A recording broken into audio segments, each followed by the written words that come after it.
Thank you very much, Madam Secretary, and we, without objection, will put your full testimony, written testimony, into the record. We'll begin rounds of questioning now, 7 minutes.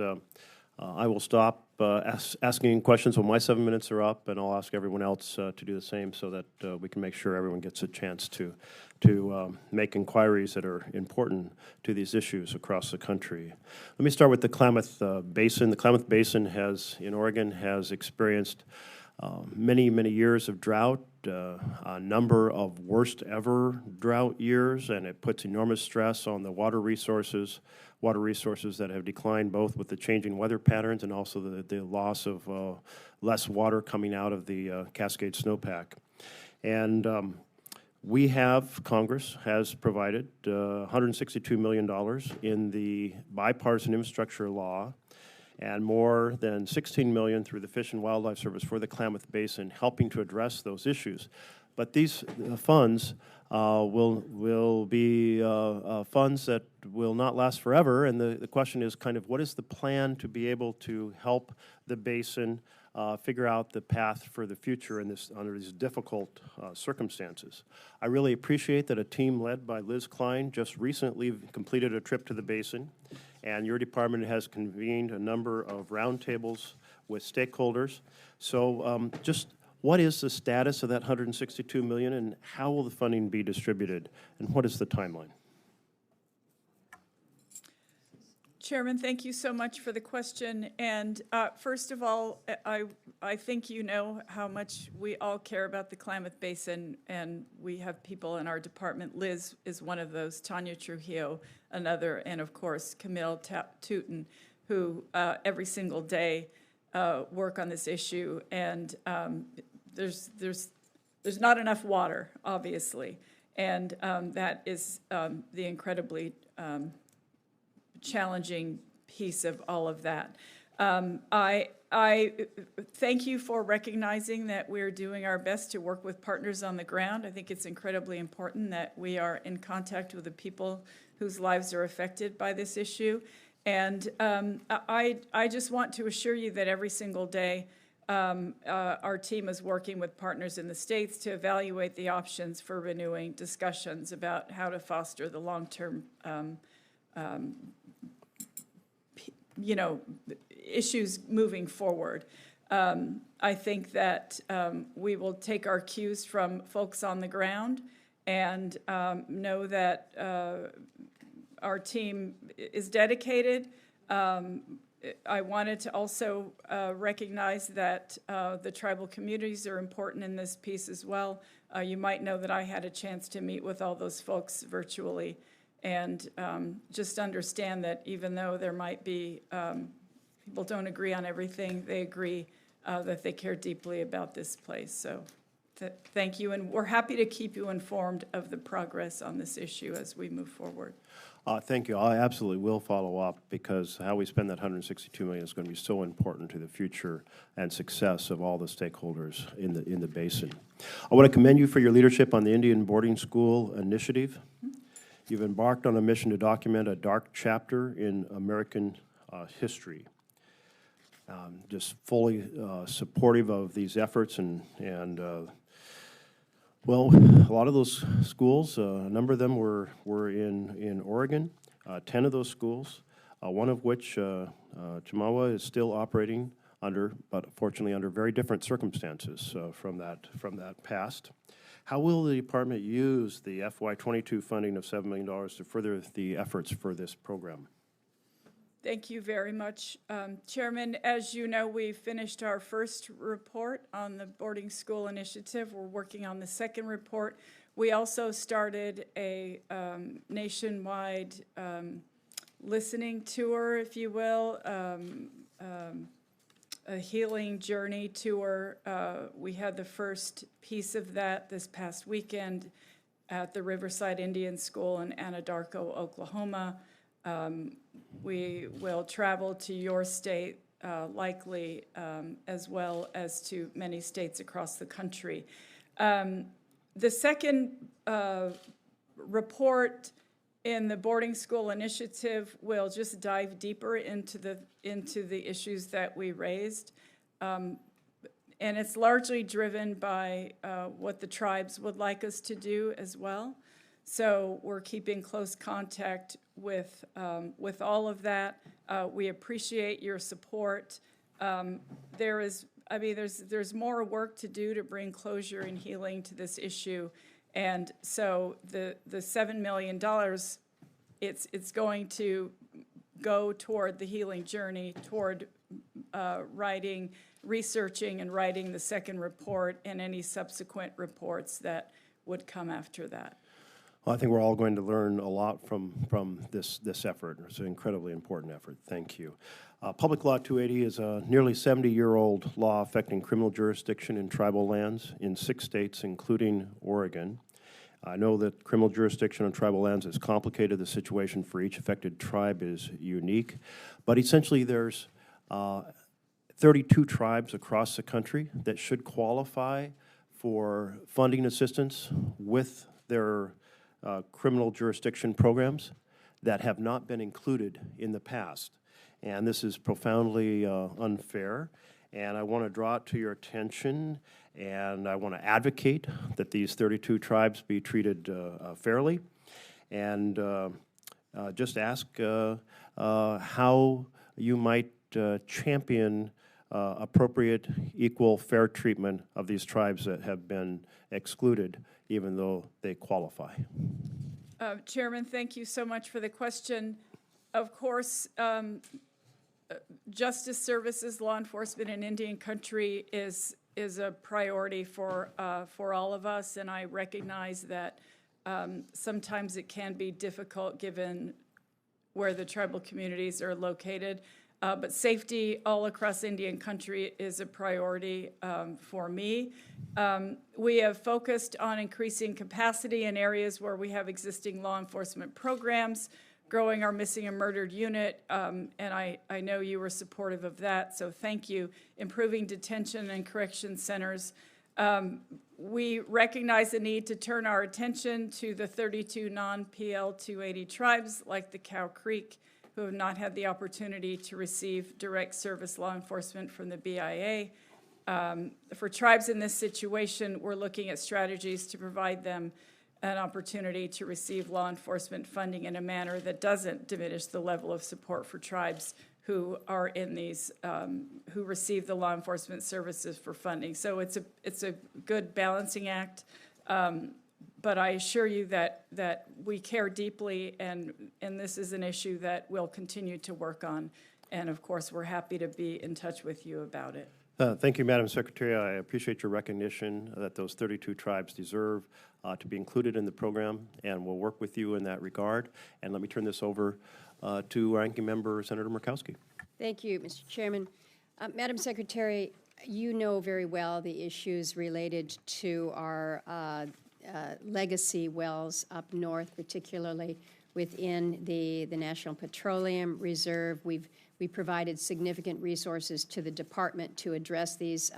Last year, $22 million. But what we're hearing is the concern, and I know it's been raised with you, that these wells are not being plugged to the appropriate standards. In March, there were releases that came from previously plugged legacy wells. You know, once they're plugged, they shouldn't be a problem.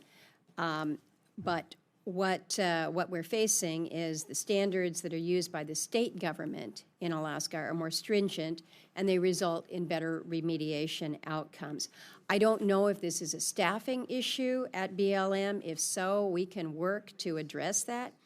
But I need you to commit to me to have BLM review the remediation and plugging standards that are used by the state of Alaska to see what improvements can be made to BLM's own standards. And I'd hope that after you get such a review, we can sit down and work through this. Absolutely. We're happy to work with you on all of that, Senator. Okay. Thank you. Then what I would ask again is if you can do this review, and if in 3 months we'll follow up for a meeting to go over that, I'd appreciate that. Yes, of course. On the fires, I mentioned what we're seeing up in the state right now, 512 fires this year, covering 2.8 million acres of land. Interior received $1.5 billion in the infrastructure bill for wildfire mitigation and preparedness. I think it goes without saying, but we certainly need funding to conduct the hazardous fuels reduction. Can you tell me how much of the infrastructure money has been distributed and how soon you expect to see that funding get out the door? Thank you so much. The bipartisan infrastructure law provided over $1.4 billion for Interior's fire programs over a 5-year period. Wildland Fire Management Program allocated $407 million in 2022. The Interior and U.S. Forest Service recently announced $120 million will be paid out as a supplemental salary payments to wildland firefighters. That was so we could raise everyone's pay to $15 an hour. Some programs will take longer to implement fully because of upfront planning and other requirements. And can I stop you on that? Yes. Because when I asked a similar question in the Energy Committee recently to Chief Moore, he said you need to have a plan. This is an issue where, again, I think the states have plenty of plans that are out there, and so I'm not sure where the issue is in getting these resources directed out to the states. So I'm trying to follow this through with Forest Service. So if there's still some delay, if we're waiting for plans, in the meantime, places are on fire. Yeah. So can you help me in understanding what more we can be doing to get these funds out the door? I'm happy to go back to, as you know, we work with the Forest Service quite a bit with respect to wildland fire. I'm happy to have someone follow up with your staff on this issue and make sure that everything is in place and willing to do whatever we can to make sure it happens. I appreciate that. Mm-hmm. I mentioned the 5-year plan and Cook Inlet, and I think there was a lot of concern in May when the department canceled lease sale 258, citing lack of industry interest. And I can say with real certainty that was not the case. But in the environmental analysis, the department's experts stated that if no lease sale occurred, the price for gas would increase, as would emissions due to use of alternative fuels. So, I mean, the problem that we're facing here is in Alaska, we're already paying some of the highest gas prices in the country. And so it was just kind of stunning to people to actually read the department's own words that canceling this sale would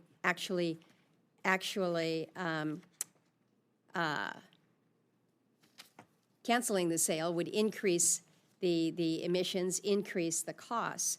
So can you tell me why this particular sale was canceled? What consultations were done with industry that led to this claim about lack of industry interest? Because the folks that are coming to me are saying, we absolutely are interested, we're interested. Now there's no opportunity because it's been taken off the table. Thank you, Ranking Member. It was the fact that actual oil companies did not show interest in Cook Inlet. I recognize that the Oil and Gas Association did show interest, but for us to move that forward, we would have had to have interest from the actual companies who would be bidding on the leases. And right, but if there has been nothing that has laid down, they can't indicate what their interest is. It's kind of a chicken and egg or horse before the cart. I mean, but what happened was there was no opportunity to even show an interest because the sale was entirely canceled. Well, I appreciate your perspective on this, and I'm not sure what to say other than what I have already said. In any in any other lease sales, we have actual companies showing the interest, the industries, they put forward, ideas for those opportunities, and we didn't get that with respect to. Secretary, my time has expired. I will just share that what we face is that 80% of the natural gas that comes to the most populated portion of the state comes out of that Cook Inlet. And there is a real concern that now that this is taken off the table, what comes next? Thank you, Mr. Chairman. Thank you. Thank you. Senator Heinrich. Thank you, Chairman. Secretary, welcome. I've been very glad to see the funding from the Great American Outdoors Act begin to go to work over the last couple of years. But I'm deeply concerned about agency process bottlenecks that really frustrate our ability to get LWCF, Land and Water Conservation Fund projects done in a reasonable time frame. And I certainly recognize the importance of accurate and professional appraisals, but I don't understand why that process should take years, as it often now does. That was not the case in the past in these agencies, and it's not the case in the private real estate market, certainly. So what can we do to ensure that Land and Water Conservation Fund projects can be completed in a time frame that works both for the public but also for the landowners who engage in these transactions? Thank you so much, Senator. It's nice to see you. Good to see Thank you. you for the question. So we're working with our LWCF bureaus and the Appraisal and Valuation Services Office to set up a comprehensive review that looks at the root causes of these delays, and that includes internal processes and external factors as well. We're happy to follow up with you as that moves forward, and we'll do what we can. I understand the frustration. And so my hope is that we can get this to a place where the appraisals process can be done in a matter of months as opposed to years. You're familiar with the El Bar project in New Mexico. We specifically avoided working with the federal government in that transaction, other than the federal funding that came from Pittman-Robertson. But we didn't use LWCF dollars in that project because the time frame just would not allow for it. So we have to get to a place where we can do marquee projects that really, the kind of projects that the public really gets excited about, but on a time frame that works for these landowners. thank you. I want to ask you a little bit about hard rock mine cleanup. As you know, in the bipartisan infrastructure bill, Congress finally authorized a program dedicated to abandoned hard rock mine reclamation, something that's existed for abandoned coal mines for decades. We all know that bill didn't include funding for that program, but your department budget request includes $85 million in new funding for hard rock cleanup, something I very much appreciate. But it directs it through other existing programs rather than through the specific program authorized specifically for this purpose. So I just want to ask, does the administration support funding for the dedicated hard rock program authorized in the bipartisan infrastructure bill? Yes. Great. We look forward to working with you on that. I think it's going to break new ground, and we're going to be able to do some really good projects that should have been addressed decades ago, and I look forward to working with you closely on that. The number of tribal historic preservation officers, or THPOs, has grown rapidly over the last couple of decades. Funding from the Historic Preservation Fund has not kept pace, as you know. More than 200 tribes have a historic preservation office, but each THPO receives only about $75,000 right now to support all the work that they do to review projects that impact tribal cultural sites, both on and off tribal land. How can we get the tribal historic preservation offices the resources that they need to fully protect their communities' sacred spaces?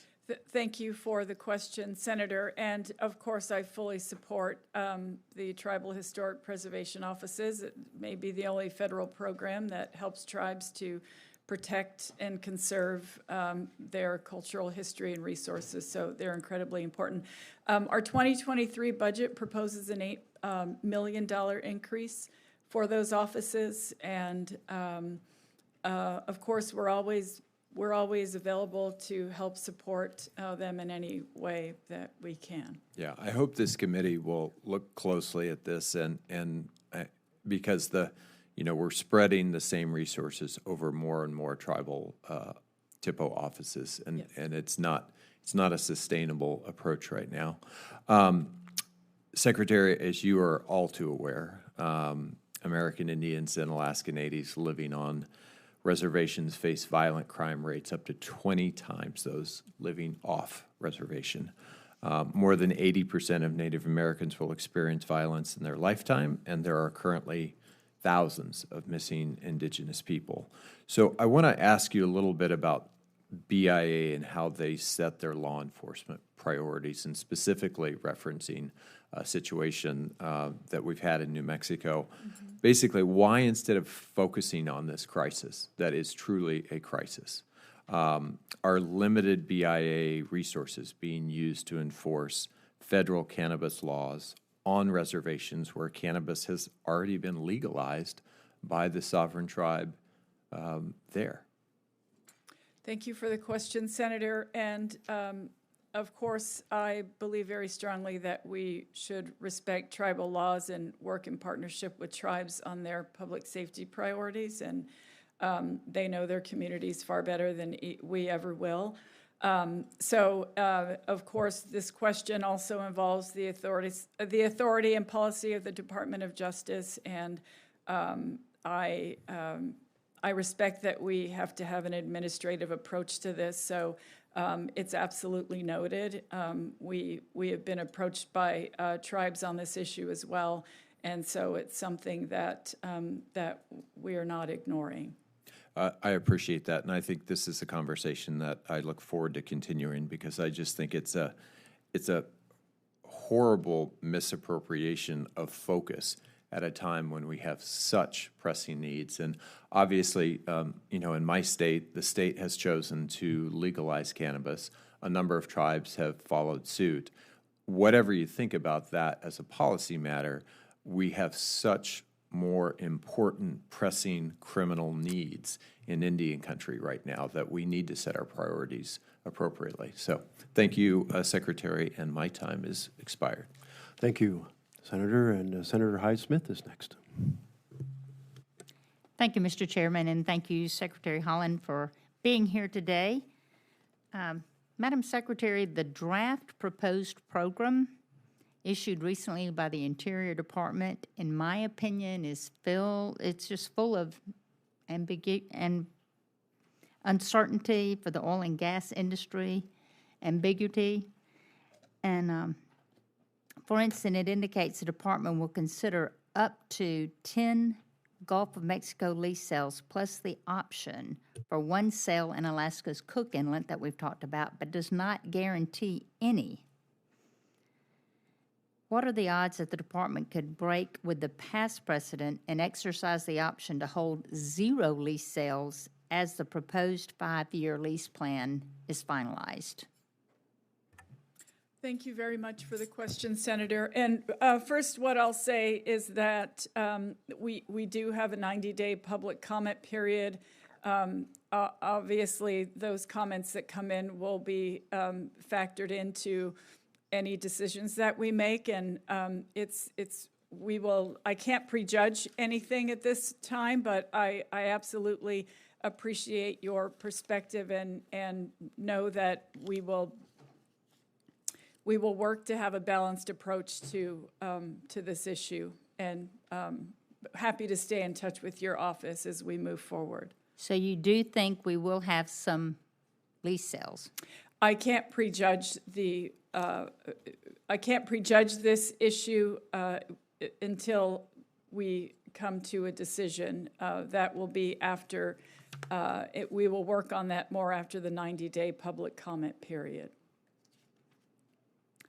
Outer continental shelf oil and gas has lower greenhouse gas intensities than fossil fuels used to substitute for energy not produced in the Gulf.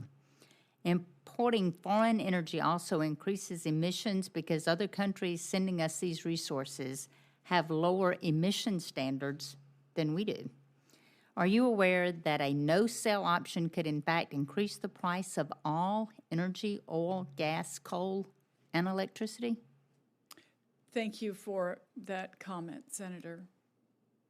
I appreciate that. So are you aware that it could increase the price of the energy, oil, natural gas, coal, and electricity is a question? Well, I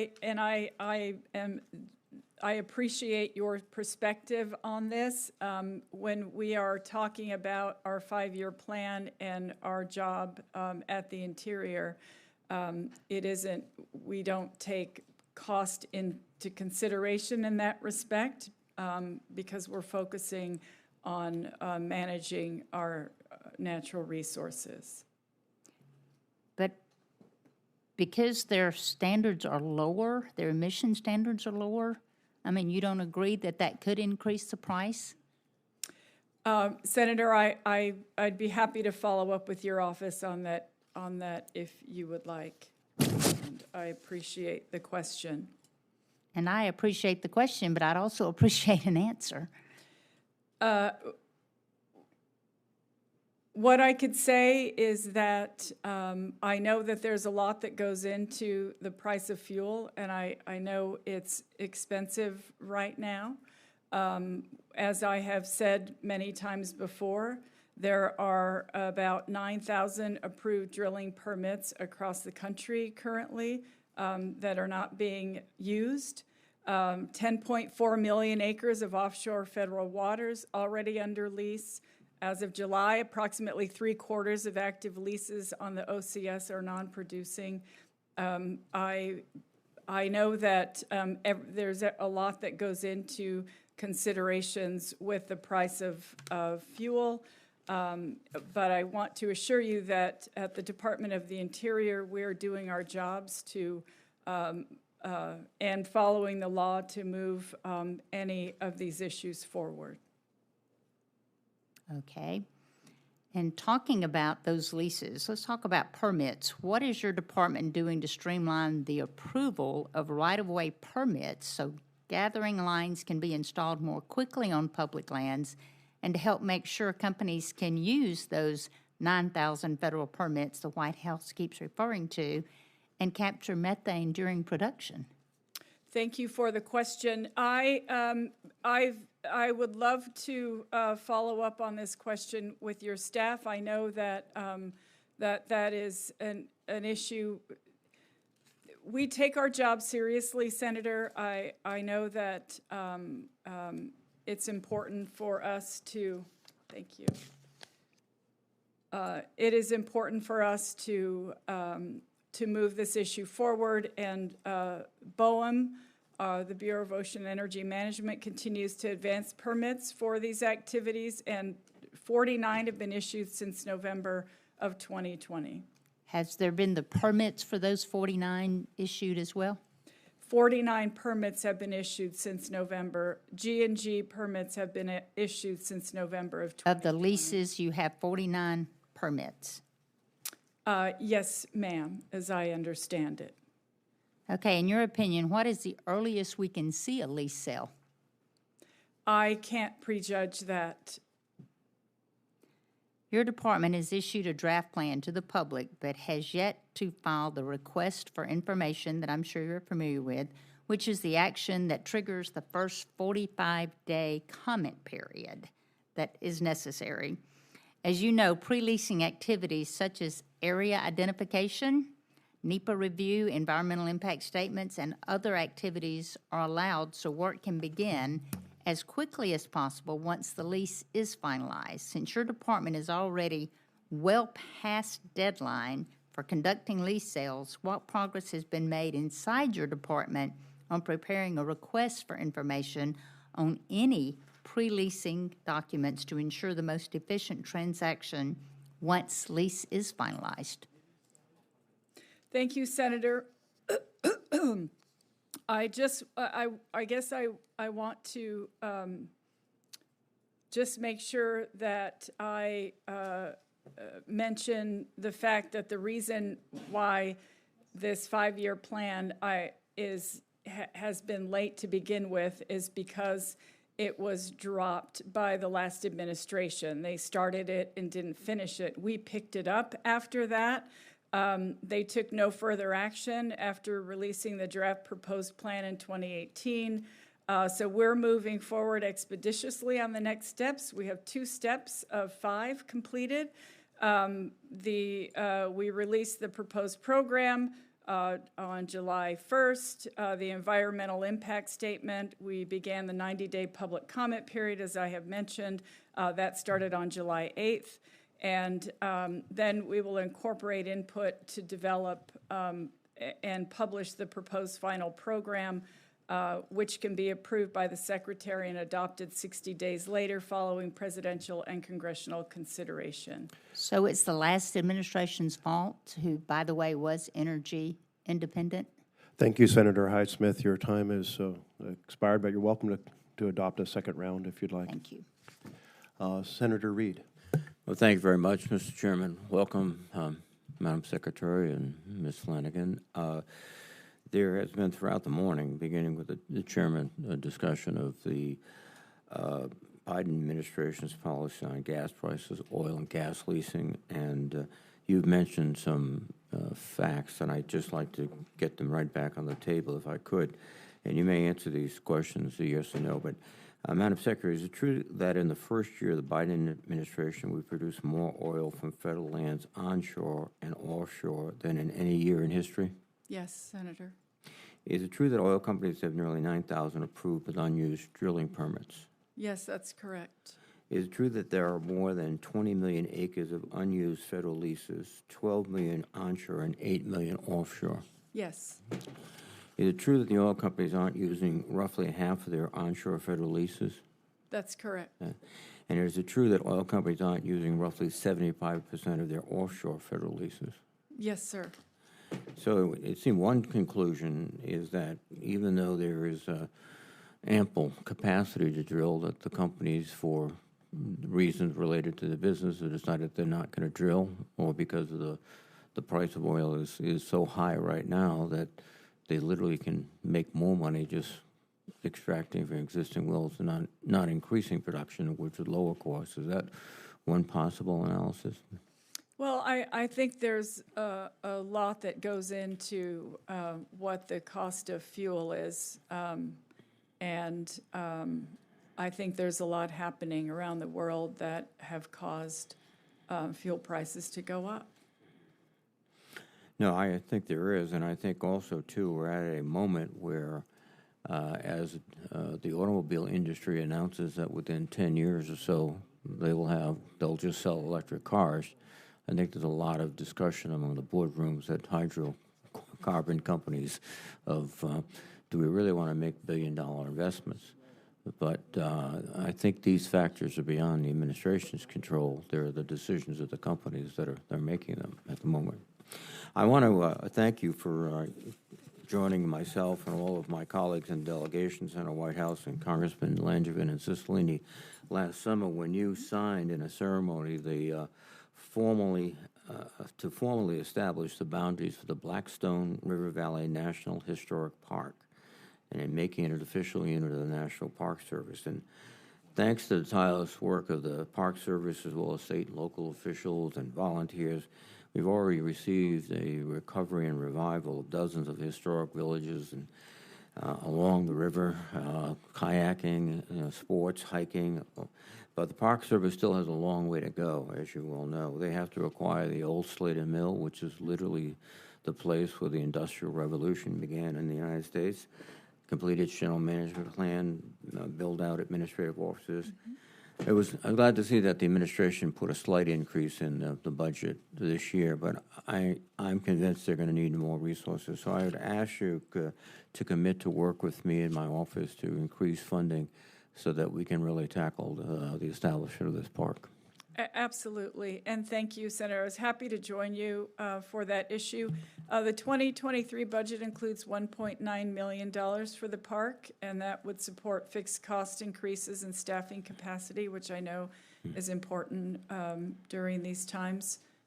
We want the park to grow, and so there is a budget in there for that. I would mention it runs into Massachusetts, so this is a two-state enterprise. And also, I must give credit to my predecessor, John Chafee, who really started this process many years ago. And he'd be very happy today. We've talked about offshore wind. Rhode Island has the only offshore wind project in the United States. It was built, and it was built very efficiently. We're generating power now for the entire island of Block Island, and actually excess power is going into our state grid. And we're also committed to purchase another 600 megawatts of offshore wind power. Indeed, the New York Bight wind energy area is talking about $4.4 billion sale of energy, hydro and energy power, wind energy power. One of the players in this whole process is BOEM, and they were very responsible and very responsive when we were doing our project. But they have to be very cognizant of other stakeholders, particularly fishermen. And this is an issue that I would ask your attention to. The BOEM released a draft fisheries mitigation guidance last month, but I think much more should be done. And can you indicate what other steps BOEM might take or will take to expedite the licensing of these projects? Thank you for the question, Senator. And I know that BOEM takes this charge incredibly seriously. They do include the fishing industry in the leasing process and all the proposed projects that they do. They have stakeholder engagement consistently. Since 2008, BOEM has invested more than $70 million on environmental studies that address renewable energy issues, including developing fisheries, best management practices under these circumstances. I know that moving to clean energy or transitioning to a clean energy economy, it's not without important issues. So I know that BOEM cares deeply. The fishing industry is incredibly important, not only to the economy, but to the health of our country. And so, we're happy to speak with you about this if there's other ideas that you have, but I want to assure you that they are working very hard to make sure that the industry is fully engaged in the process and the projects that we are doing. Thank you very much, Madam Secretary. Thank you, Mr. Chairman. Thank you. Now, Senator Haggerty. Thank you, Senator Merkley, Senator Murkowski, for holding this hearing. Secretary Haaland, thank you for appearing here today. We got some very bad news this morning. The consumer price index inflation posted at 9.1%. That's a 40-year record high. If you look at gas prices at the pump, they're at all-time record highs. American families are suffering tremendously right now. Secretary Haaland, you're responsible for granting oil and gas leases on federal land. Federal lands account for about a quarter of U.S. oil production. Yet on July 1st, despite the fact that American families are facing record high prices, your department announced that it might not issue any new offshore oil and gas leases for the next 5 years, and you limited yourself to a maximum of 11 leases. And in the process, your department said that this, quote, significantly narrowed the 47 leases proposed by the previous administration. And in support of this effort to reduce U.S. oil and gas production, you declared, and I'd like to read the quote, "From day one, President Biden and I have made clear our commitment to transition to a clean energy economy." So, Secretary Haaland, I want to ask you, at what point is this transition to a green energy economy that you and President Biden are trying to force worth making American families pay $6 a gallon at the pump? Senator, thank you for the question. And first of all, I completely understand. I raised my kid as a single mom. I it's hard, it's difficult, right? And I have had those experiences. So I want you to know that I care deeply about American families who are suffering right now. Of course, we're still coming off of a 2-year pandemic that really affected our country in so many ways. I do want you to know that the vast majority of U.S. oil and gas production occurs on private lands. Federal lands have produced more oil than any time in our history. So you're telling me that the Biden administration is a champion of oil production here in America? I'm just saying that because of the way the leases and permits have gone over the last several years, oil production from federal lands and waters right now is at an all-time high. Well, I think it's important what you signal to the marketplace. Chairman Reed brought this up. American oil and gas companies are not investing right now because the environment has been terrible for them. You've created an environment here. You've sent every message since this administration took office that you will ensure, that the Biden administration will ensure that oil and gas investments do not pay off in America, killing the Keystone XL pipeline. You think about the message that comes to the industry when they find out that you're not going to allow new leases on oil and gas properties, or you're going to limit yourself to only 11 over the next 5 years at the maximum. This is sending a very bad message. What I need to understand from you is at what point does the pain that American families are feeling that you indicate you're appreciative of, is it $6 a barrel that you say, I'm going to give up this attempt to force this green new energy program and go back to maximizing oil and gas production here in America? At what point will you commit, and I'm asking you to commit, to increase oil and gas production to address the pain that American families are feeling? Senator, I would like to also mention to you, and I've said this many times, there are 9,000 unused permits currently, permits that oil companies can use to drill that are not being used.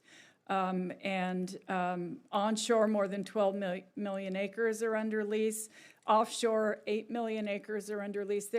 So I just want to make this clear, that you are saying that the Department of Interior under the Biden administration is championing oil and gas production here in America.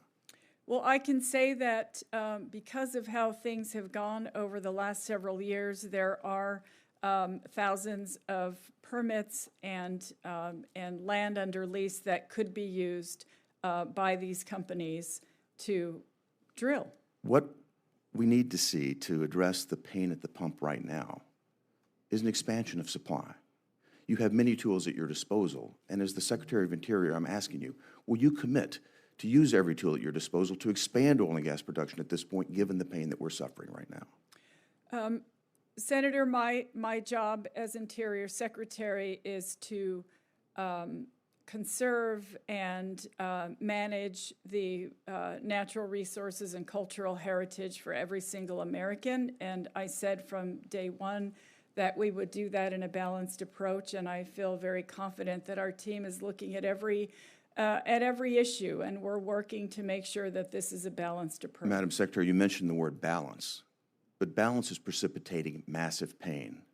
If you think about where gas prices were the day that your administration took office, $2.30-odd cents a gallon.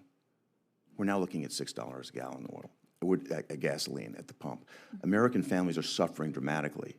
And I'll come back and ask you again, at what point do you back off this attempt to force a transition to green energy? At what point will you use the tools at your disposal to expand oil and gas production here in America?